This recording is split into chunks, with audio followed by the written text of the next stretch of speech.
generations, right? Like God is a God of generations. Amen. So a little bit of my story. My grandma bore 12 kids.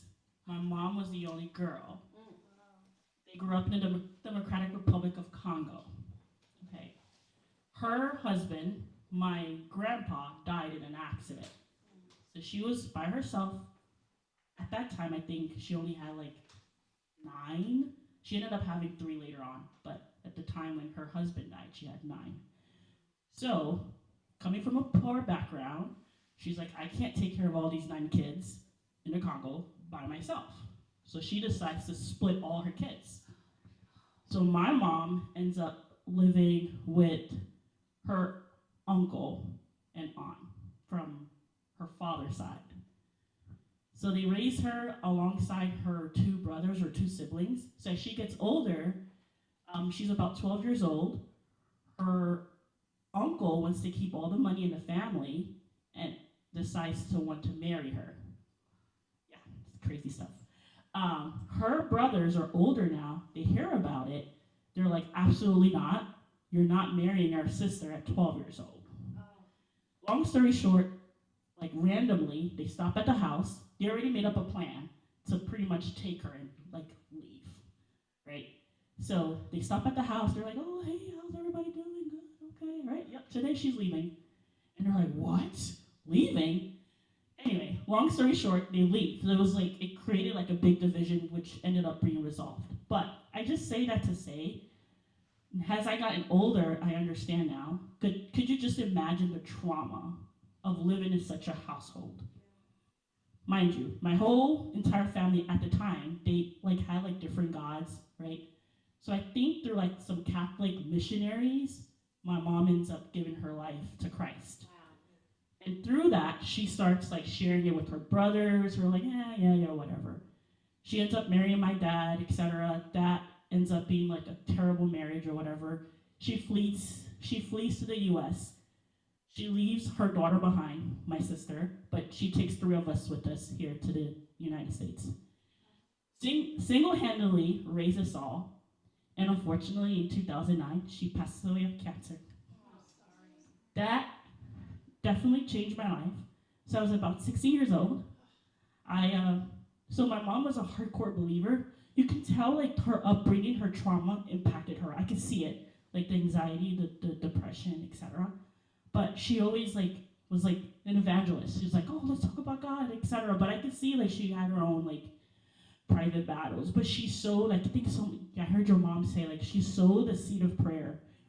There were nights or sometimes that she was like, guys, we need to pray. We're like we're kids. We're not taking her seriously, not knowing that later on that's what's going to get us through. So once she passed by, once she passed away, you would think that someone would say, I would, we give up on God, but in actuality, the opposite, because we saw her pray when she didn't have any money, when she didn't have anything, when she was alone, because we witnessed that, there was no way we're going to give up on God. In fact, that's all we knew, right? So can you imagine growing up living with different aunts and uncles? Again, I don't know if you guys are noticing, it's kind of like a trauma, right? Repeating itself almost. But thank God, it was a challenging season. Got through that, went to college, had the faith, stirred in my heart, was there, but kind of got lost a little bit. I'm at the bus stop, and I'm going through the season of my life. I'm like, God, I just want to be surrounded by real Christians, just real believers. I was joining this ministry, and it was just like weird. It was superficial fluff. I was like, I just want people that really believe in God. I meet this girl named Rachel at the bus stop. She's like, hey, do you want to come to like campus ministry with me? I'm like, okay. Long story short, I promise I'll keep this short. Long story short, I don't know if you guys ever heard of campus ambassadors. They're like nationwide, especially they're very popular in upstate New York.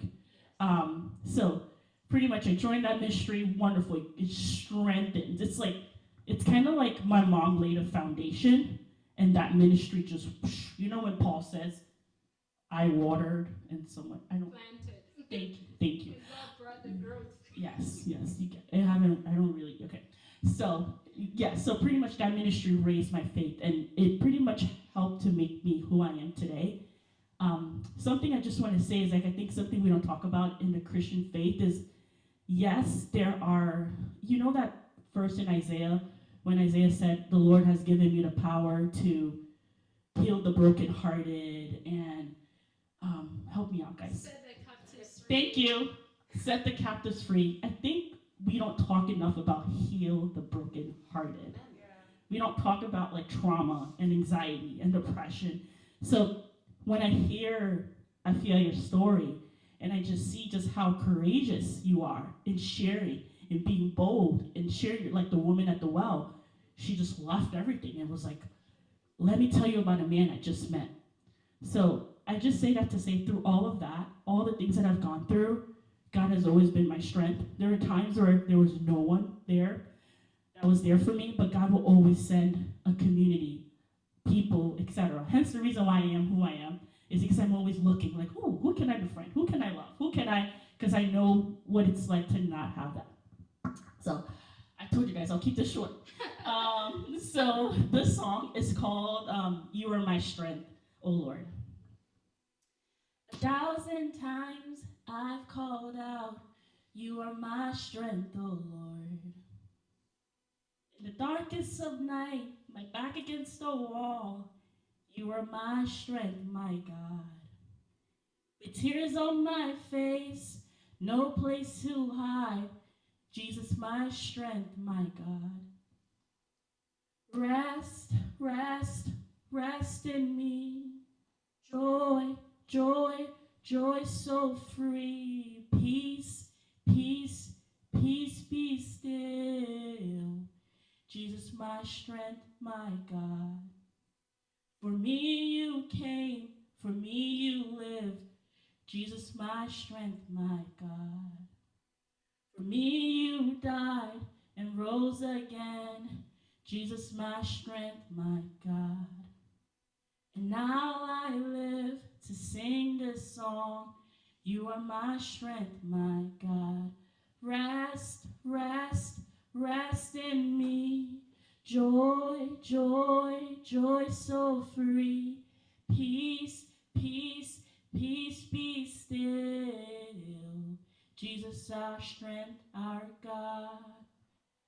1,000 times I've called out, you are my strength, my God. In the darkest of night, my back against the wall, you are my strength, my God. With tears on my face, no place to hide, Jesus, my strength, my God. Rest, rest, rest in me. Joy, joy, joy so free. Peace, peace, peace be still. Jesus, my strength, my God. Amen.